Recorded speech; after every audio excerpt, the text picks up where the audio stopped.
काही दिवसांपासून महायुतीमध्ये अजित पवार नाराज असल्याच्या चर्चा सातत्याने सुरू आहे। अजित पवार यांना विरोध करणारी विधानं सुद्धा शिंदेंच्या शिवसेनेकडून करण्यात आली होती। त्यात आता अजित पवारांचे विश्वासू आमदार अमोल मिटकरी यांनी अजित पवारांनी प्रकाश आंबेडकरांसोबत जावं असं विधान केलंय। त्याच्यामुळे राज्यात नव्या समीकरणांची नांदी होणार का अशा चर्चांना उधाण आलंय।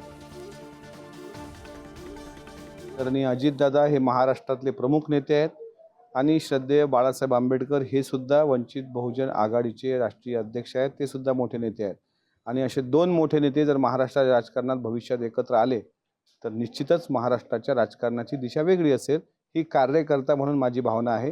ते पक्षाचं अधिकृत मत असेलच असं नाही, पण कार्यकर्ता म्हणून मला असं वाटतं की आगामी विधानसभेमध्ये वंचित बहुजन आघाडीसारखा एक महाराष्ट्रातला मजबूत पक्ष राष्ट्रवादी काँग्रेस पक्षासोबत असावा अशी माझी भावना आहे। अजित पवारांचा पक्ष सध्या BJP बरोबर युतीमध्ये आहे। या परिस्थितीमध्ये वंचित बहुजन आघाडी काही विचार करू शकणार नाही।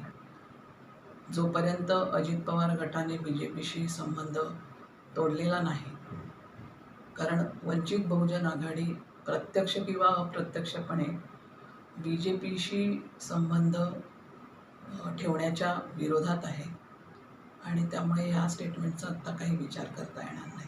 माझी हीच प्रामाणिक भूमिका होती। महायुतीला सोडून अजितदादा वंचित बहुजन आघाडीसोबत जात आहेत का, तर या बातमीत काही तथ्य नाही। मी तसं बोललेलो नाही।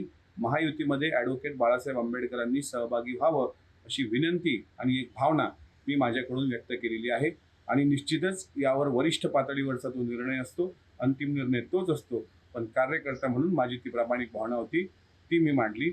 मात्र माझ्या विधानाचा विपर्यास केला जातोय। कृपा करून या विपर्यासाला कोणीही बळी पडू नये।